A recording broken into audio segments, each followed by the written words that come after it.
Just imagine that. You're like going along and then you just find yourself knowing that you're God.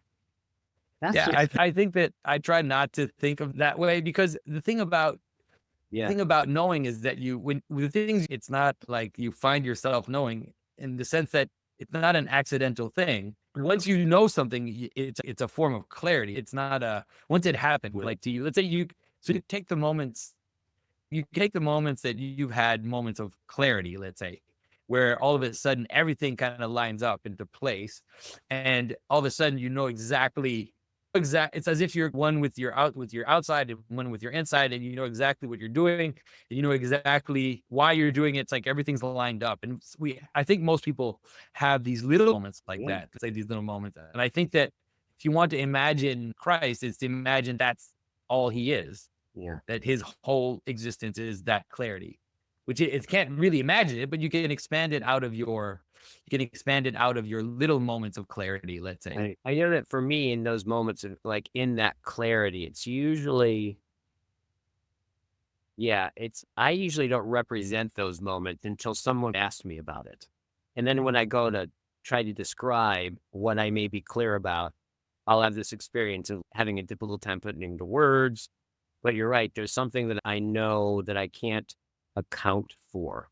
So I would imagine it's but then imagining living your whole life from that place.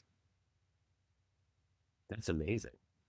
Yeah, and it seems like if you follow the tradition, it seems like it's possible. If you look at saints who live their whole life in prayer and live an ascetic take up an ascetic life and really sacrifice everything to live in that clarity and that prayer, in that Mm. self-denial of the passions and also embrace of love towards their neighbor, then you meet characters in the tradition that have that. There are these images, these stories of Saint Seraphim of Sarov, who's a recent saint, who's a modern saint, and he lived in the forest with a bear, and like he just all of it was just this almost mythological figure.